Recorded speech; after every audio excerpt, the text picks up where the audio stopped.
আরে বন্ধু দেখতেছিস না, আমার এই চেনটা অরিজিনাল জাপানেতে পাঠাইছে, একদম সিটি গোল্ডের চেন। এই যে চশমাটা দেখতেছস না, এই চশমাটা আমার বড় ভাই অরিজিনাল জাপান থেকে অর্ডার দিয়া বানাইছে, ঠিক আছে? দেখতেছস না, একদম অরিজিনাল গোল্ডেন কালার। এই যে ফোনটা দেখতেছো না, এই ফোনটা অরিজিনালি ওয়াটার প্রুফ। এই ফোনটা দুবাই থেকে পাঠাইছে আমার ভাই আমার জন্য। এটা বাটার মাল, এটা আমার বড় ভাই চায়না থেকে আনছে। এই ওরে কথা বাদ দে, ঢাকার সবচেয়ে বড় মার্কেট গুলিস্তান, আমার ভাই সেনটা আমার জন্য শার্ট পাঠাইছে, গুলিস্তানের শার্ট। তোর ভাই তোর জন্য কি পাঠাইছে? দে হা বেটা, তোর ভাই কি কি দিছে? আমার ভাই আমি চাই নাই নাকি মনে হয়, দেয় না আমার ভাই, দেয়ও আবার দেয়ও না। আমি যাই যা চাই দিই, দেয় নাই। যতই বলা আমার বোকা ভোলা, হ্যাঁ বোকা ভোলা, হায় রে বোকা ভোলা। ভাই আমার কিছু টাকা দেন, আমি একটা নতুন টি শার্ট কিনবো। কেন তোর টি শার্ট নাই? এটা কোনো কথা কইলা ভাই? সবার বড় ভাই সবার এটা গিফট দেয়, সেটা গিফট দেয়, ঘড়ি গিফট দেয়। তুমি আমার কিছু টাকা গিফট দাও, আমি একটা টি শার্ট কিনে লই। আমার বন্ধু বান্ধবের ওর বড় ভাইরা নতুন জামা কাপড় কিনে দেয়, আমার দেখায়। তুমি সাসার ব্যবসা বাদ দাও তো, আমার কিছু টাকা দাও, আমি নতুন একটা টি শার্ট কিনে আর বন্ধু বান্ধবদের দেখাই, দেখ আমার বড় ভাই কিনে দিছে। তুই এইটা ভালো কথা কইছস। তুই এই জায়গা দাঁড়া, একটা মিনিট আমি বাড়ি যামু আর আমু, তোর জন্য একটা স্পেশাল গিফট আছে। এত সুন্দর একটা শার্ট আছে, তুই খালি দাঁড়া আর আমি যামু আর আমু। मेकअप पे जावे मिसयूज मेरा घूंघट बैन करा दे हो पिया हाँ मेकअप पे जावे मिसयूज मेरा। এই যে ভাইয়া তুমি গিফট চাইছিলে না, এই যে তোমার গিফট। এই দেখো, এর ভিতরে একটা সুন্দর শার্ট আছে আর একটা প্যান্ট আছে। এই যে আমি বিদেশ গেছিলাম না, বিদেশ যাওয়ার ভিতর তো আমি আইসা পরে দেখেছি আমার ছোট হয়েছে, আর তোমার গায়ে খুব সুন্দর হইবে, তুমি পরে দেখো। হ ভাই হ। আরে ভাইয়া তুমি পরবা, তোমার সেই মানাইবো, তোমার পুরো শাকিব খানের মতন লাগবে, তুমি একবার পরেই দেখো বিষয়টা। হ হ ভাই ঠিক হইছো, আমি এখনই পরে আইতেছি।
এই ব্রো, তোমাদের কি অবস্থা?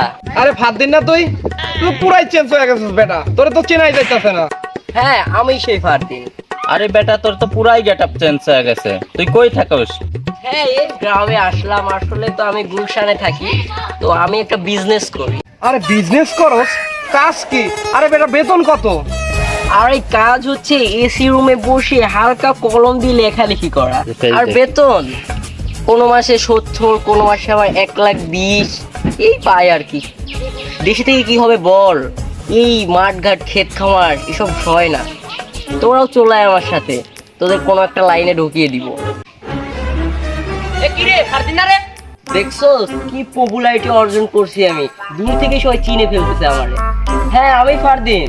আরে তুই সেই ফারদিন না? তোর বড় ভাই বকরি চুরি করছে, তুই তার ছোট ভাই না? এ খারাপ, তুই আমি আইতাছি, খারাপ খারাপ খারাপ। কানমান মেরে সিরিয়াল দেবো। তোর ভাই করে বকরি চুরি, আর তুমি সেলিব্রিটি গিরি দেখা আছে না? আর ভালোভাবে চলবি, আজে বাজে কোনো দিক তাকাবি না। তাকাইলে পরে আর যদি মানুষের কোনো কিছু চুরি হয়, তোরে একদম ভালোভাবে চলবি, না হলে বাইরে আমরা ফিরে আলামু। ও আর আমারে 2 দিন ধরে বাথরুমে নীলা কালারের বদনাটা পাইতেছে না। দেখছো তোর বাড়ি আছে নাকি? ভালো করে খুঁজে দেখবি, আর যদি আমি যা পাই কানের জায়গায় কান থাকবো না, বুঝছো? ভালো একাই।